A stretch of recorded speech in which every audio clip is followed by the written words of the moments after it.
Hello, my name is Davis and I enjoy playing video games. This is the fourth installment of a series where I played Stardew Valley as if I were Linus.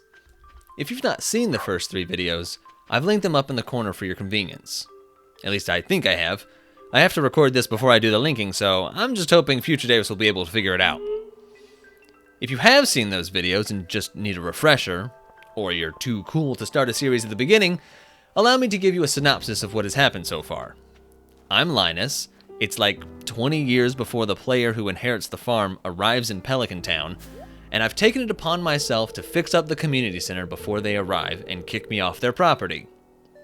I started with nothing, but now I've got a couple of tools and I'm fixing to start blowing stuff up. This is winter of year one. The first day of the season started out like any other first day of a season. I ran around picking up all the forage I needed for the community center. Well, actually, all I picked up were the crystal fruit and crocus. But since I already bought the snow yam from the traveling cart, all I had left was the winter root. After making my way to the beach, I picked up a nautilus shell, which is also required for the community center, before fishing until my inventory was full because the bubble spot never went away. It was great. On day 2, while going about my morning routine, the garbage can outside the Molnar's house exploded. Now, normally when I play this game, I don't help myself to as much refuse as I have in this playthrough, so I have never experienced something like this before. As it turns out, when you get a garbage hat from the trash can, the game makes sure you and everyone else in a 2-mile radius is aware of it. I felt it rude not to wear the hat at least for a little while, so I donned the lid for some fishing and caught myself an aquamarine for the community center. I spent the rest of the day fishing for a squid that Willie had requested. And I just have to say, far too often it seems, when fishing, I will get a treasure chest that, when opened, only has a single piece of bait in it. And I am aware that objectively, this is a positive thing. I just got that fish without losing my bait. But I can't help but feel it's just a big waste of my time. I mean, it feels like a real slap in the face, you know? You're telling me that I gave up a perfect catch for this? Ridiculous. On day 3, I picked up a request from the Help Wanted board asking me to kill green slimes in the mine. So I decided to head over to the secret woods and see if killing slimes there would count. As you can imagine, it did not. Seeing as how these slimes were neither in the mine nor green. But it was not a total loss because one slime dropped a winter root, which was the last item I needed for the winter forage bundle.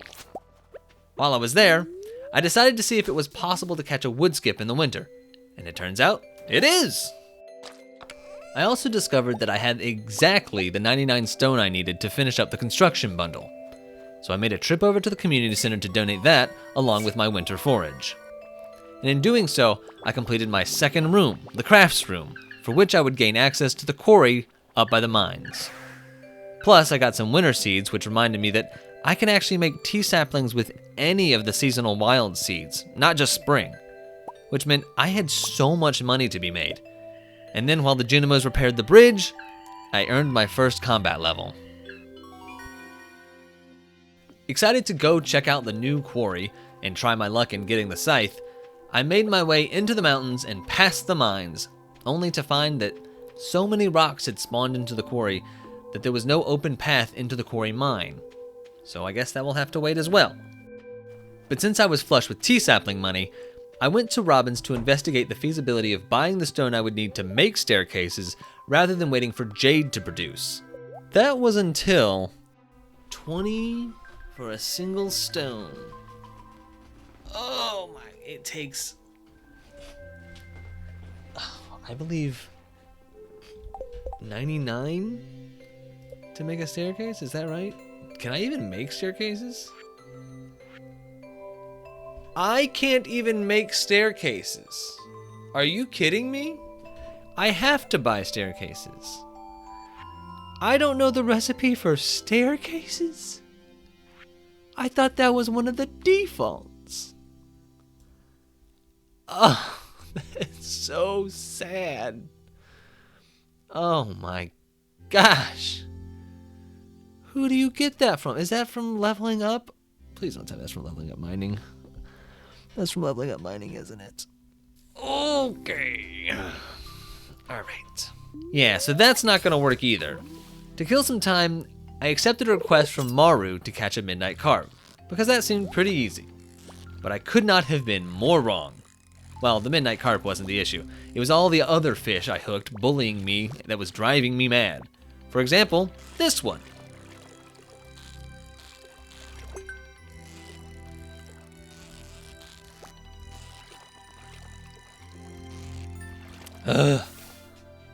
Oh, it's the lingcod. That's what's so awful. Huh. I don't remember that one being... Are you kidding me? After all that work, you give me one single piece of bait. Are you kidding me? A single piece of bait. I don't like this. I don't like this. It's not fun. Despite my frustrations, I pushed onward and eventually caught my fish and went home, where to my surprise, the wine was done. On day 5, I checked the traveling cart, and as usual, there was nothing of use. Just your usual tulips and summer spangles. Besides that, the only thing I had on my agenda that day was delivering the midnight carp to Maru, which I did. In the afternoon, I decided to catch Clint before he closed to open up some geodes, and donated what I could to the museum. Then, despite being unable to communicate, I tried to butter up the dwarf a bit with what I believe to be a culturally significant gift. Day 6, I received a request in the mail to give Emily an amethyst, and Penny posted on the Help Wanted board, also requesting an amethyst. I don't know why everybody in this town suddenly needs an amethyst, but without any tools or bombs, how do they expect me to... Oh, I've got 3 in my chest. Huh. Okay, I guess I could handle that. However, by the time I realized this, I couldn't find Penny before I had to go to bed. So on the next day, after getting nothing from the cart, I found Penny and delivered her amethyst. And since I was in a gem-giving mood, I brought some of my extras to the museum to donate as well. On day 8, I swung by the museum to donate some artifacts that I had fished up the day before. But of course, because today was the Festival of Ice, everything was closed. Oh, hold up. Where is he going? Where are you going, Elliot? You going to the library? Sorry, it's locked. You can't go to the library. It's locked. Excuse me? Excuse me? Why can't I enter? Unbelievable. Furious, I decided I would exact my revenge on Elliot and the rest of the town by absolutely sweeping the fishing competition. And I even had to start away from the water. How is that fair?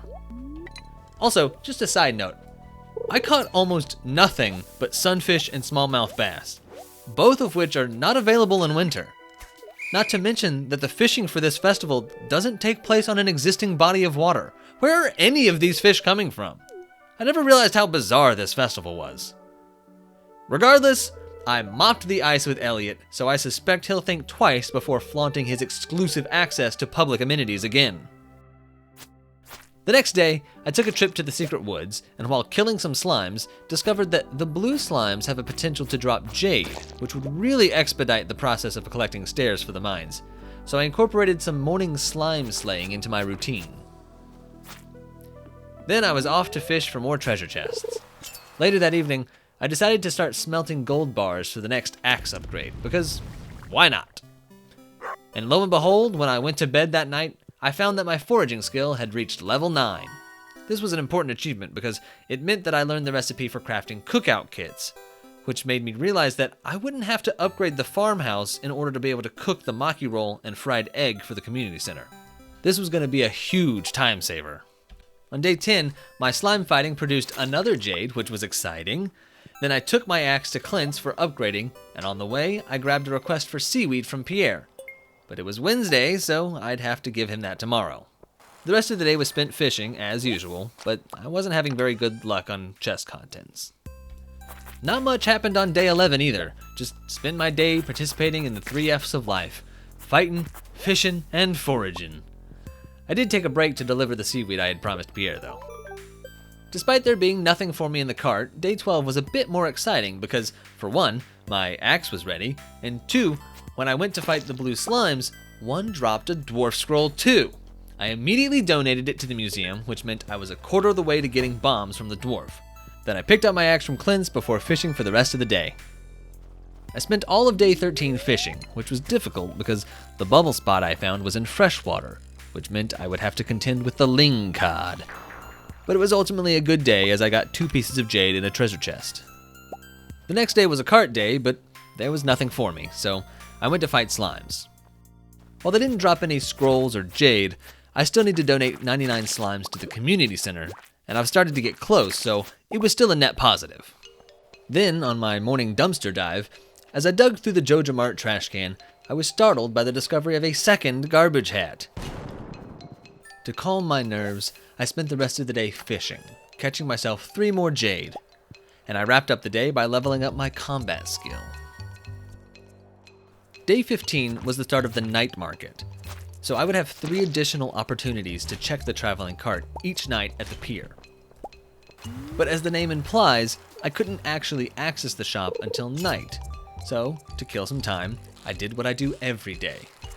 Oh, also, watch this moment where I get absolutely disrespected by a bubble spot. Oh, there's bubbles over here. I'm gonna go to the other side. Don't move. Do not move. Do not go away, Bubbles. I need to fish at you today. Don't you go anywhere.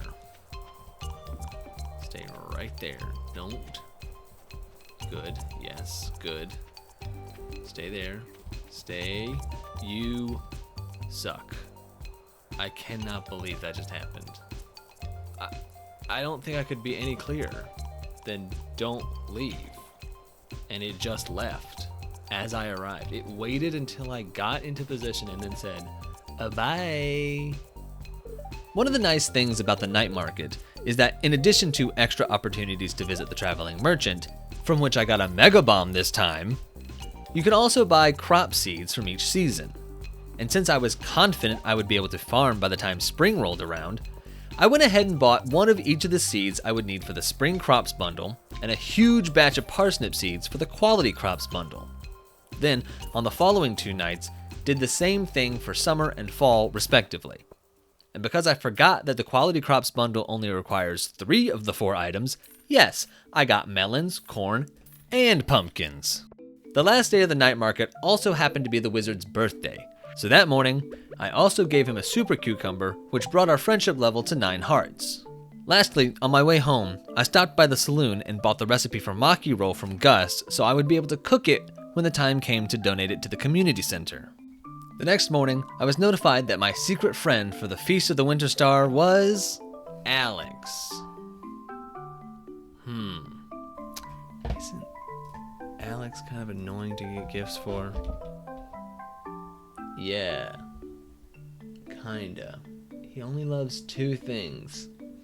It's a complete breakfast, which is insane, and a salmon dinner, which is equally insane. Get out of here, my guy. You know what? He can get some of his grandma's cookies for Christmas, alright? That's what I'm gonna do. He's gonna get his own grandma's cookies that I pulled out of the trash. That's what he's gonna get for his Feast of the Winter Star present, alright? Then, while fighting the slimes in the secret woods, there seemed to be an invisible slime that I could hear but couldn't find. That's it, huh? Well, dang. Well, hang on. Oh, heard that. Where are you? If you have any idea where that slime could have been or know what was going on there, please let me know. I am just utterly befuddled. Day 19 was another cart day, and there was an egg, which I will need to make a fried egg for the community center, so I bought it. And then I sent a slime into the void, which I don't think I've ever experienced before. Usually they're enclosed by the walls of the mine, but yeah, I guess if you hit them off the edge of the map, they don't come back. Shortly after, I went to greet the wizard and we finally reached level 10 friendship, so I'll be expecting a purple mushroom in the mail any day now. Finally, on day 20, a slime dropped a dwarf scroll 3, and of course it was in one of the bush tunnels, so the footage is absolutely stellar. So I made a beeline for Gunther and donated the second of 4 dwarf scrolls. I said I made a beeline for... Nope, that's the wrong way. I went straight to their... Okay. Here we go. I went directly, and you're passing it. I was so excited to have found a dwarf scroll that without any detours, I went directly to the library to donate it to the museum. Oy. You know what? I'll wait. Oh my gosh, I gotta go talk to Gunther. I forgot to go deposit this with Gunther. Oh my gosh. There we go. I went right to Gunther straight away and donated the dwarf scroll. Only 2 to go. The next day started out like any other card day, meaning there was nothing worth buying. But the day before, while I was extremely focused on completing tasks in an optimal and efficient manner, I picked up a request from the Help Wanted board from Sandy in the desert. And since I needed to deliver a red snapper to her, and it was getting to be the end of the year, and quite frankly I was just tired of waiting, I decided it was time to pull the trigger on my plan to get into the mines. So I went to the desert to give Sandy the red snapper, and I traded all of my jade for staircases, and upon my return, I went to the mines. I took enough staircases to get me to floor 10 of the mine to ensure that I could get to an elevator checkpoint. Because stone was blocking my path to any monsters, I used stairs until floor 4 when things finally opened up. Of course, then it seemed like the game kinda overcorrected. Yes, that's what I'm talking about. Oh, there was already a free ladder in here that I could get to. Okay, alright, now we're... Okay. I don't need that many. Dingy dang. And just like that, I was officially in the mine. With a checkpoint on floor 5, I could get to floors with monsters whenever I wanted for an opportunity to progress further in the mine. In fact, things went so well that I actually made it all the way to floor 11 where I got a cherry bomb from a Dougie. This was an excellent proof of concept. Additionally, I got just enough slime in the mine to push my stack past 99, so I went to donate that, which finished up the boiler room. And that night, the Junimos fixed the mine carts. Now that I have access to the mines, my days of fishing are finally over. I know that this has been a fishing-heavy run as of yet, but with the rod being one of the only tools to which I have access, you'll forgive me when fishing becomes one of my most common activities to make money and progress in the game. But we're all done with that now. Using staircases, I now have free reign over the mine, and I can slowly make progress each day by using the elevator to start at the lowest floor. So what did I do for my first full mine day? Well, I made it all the way to floor 20, where I went fishing for a ghost fish. But now I'm done, I promise. This was the last fish I needed to complete the fish tank in the community center. Unfortunately, with only 2 staircases left in my inventory, I spent the rest of the day resetting floor 20, hoping to get some good ladder luck, and it got too late to stop on the way home, so I'll have to donate it tomorrow. It should also come as no surprise that I leveled up my combat skill that night as well. The next morning, I did go donate the ghost fish to complete the fish tank, which left me with just 2 community center sections, the pantry and the bulletin board. Then, I spent the rest of the day in the mine getting down another 15 floors, ending on floor 35. My basic strategy for a day in the mines was to break any and all crates that I could reach for resources. I also tried to kill all the monsters I could reach, because they also drop resources and might spawn a free ladder when there wasn't one already. If I cleared a floor and there still wasn't a ladder, then I would use a staircase. Once I ran out of staircases, my progress for the day would end, and then I would reset floors and fight monsters because at this point, the last 2 dwarf scrolls could be obtained from killing monsters. I also focused on floors that had lots of tillable dirt. These are the spots that Dougies can spawn, and they have a pretty good chance of dropping cherry bombs, which I hope to collect to get mining experience with, because if I level up my mining, I could learn how to craft bombs so I wouldn't be reliant on purchasing them. While sleeping, the Junimos removed the glittering boulder which unlocked panning, a mechanic that I don't believe I ever used in this playthrough. Day 24, I whipped up a cookout kit and made a fried egg for the community center before heading off to the mines for another day of grinding for bombs or dwarf scrolls to buy bombs. And as luck would have it, after an embarrassing fight with a cave fly, I got a Dwarf Scroll 1. And despite that performance, I did level up my combat skill again. Unfortunately, the next day was the Feast of the Winter Star, so I wasn't able to donate the scroll, but I did give Alex his grandma's garbage cookies. And Elliot gave me a ruby, which is actually pretty good, so no complaints from me. On day 26, I received a request in the mail from Gus for an albacore, and when I went to go check the traveling cart, she just so happened to have one, so I just went ahead and bought it along with a quality sprinkler as well. I also picked up a request from the Help Wanted board from Demetrius to kill 2 rock crabs since I'd be in the mine all day and it was likely to happen anyway. With a quick stop at the museum to donate the Dwarf Scroll, it was off to the mines. And wouldn't you know it, almost immediately I got Dwarf Scroll 4, the last one I needed. It must have been a good luck day because I was getting ladders out the wazoo. I made it all the way to floor 45 before running out of staircases. That being said, I didn't actually kill any rock crabs, so sorry about that, Demetrius. I took a short break from the mines just long enough to donate the last scroll and pick up the Dwarvish translation guide. And while I was in town, I stopped by Gus's to deliver the albacore he requested. Then it was back to the mines to finally talk to the dwarf and buy bombs.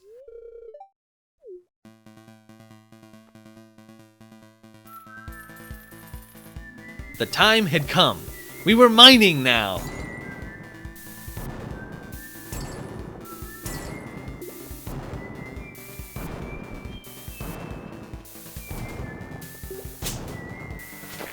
It still wasn't ideal for finding ladders, but now I could get more difficult resources like gems and ores. Plus, this ensures that I'll be able to farm crops starting in the spring.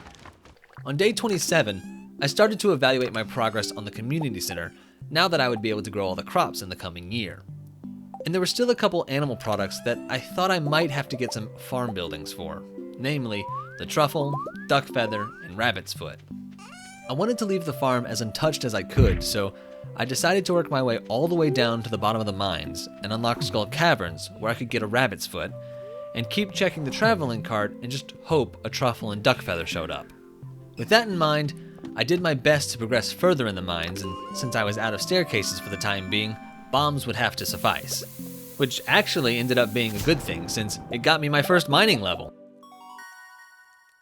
And before I knew it, it was the final day of winter. In keeping with tradition, the traveling cart offered nothing helpful. But with things going as well as they were, I wasn't too bothered by that. I needed to spend this day preparing for the new season. I had bought all the seeds I would need to plant for the next year already, except for one.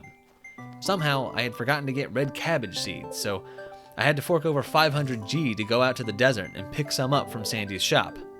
And I can already hear you yelling at your screens, "Red cabbage is a year 2 seed!" Yeah, I figured that out when I got to Sandy's and all she had were rhubarb and beet seeds. Well, not right away. Instead, to make up for wasting 500 G, I bought 4 other types of seeds I didn't need. But it did eventually occur to me that they would be available for sale starting in the next year. Once I had convinced myself of that, I headed back to the mines and worked my way down to floor 60 and achieved combat level 5 as I went to sleep. And just like that, the year was over. And I was proud of the amazing progress I made this month. After weeks of preparation and panics, everything started coming together in these last 28 days. I finished up 3 more rooms of the community center, leaving me with just 2 to go. And now that I've finally blasted my way into the mines, I have the capacity to knock out all the crop bundles as quickly as the seasons can come. Let's see, what else? I've got full hearts with the wizard and Alex, and I asserted my fishing dominance all over Elliot's bookish face. Oh, and I put a trash lid on my head, and then I got a second one in case I lost the first one. I think that about covers it. Be sure to tune in next time because I think we're really coming into the home stretch here, and I'll finally get to do some farming in this farming simulator. But until then, thanks for watching.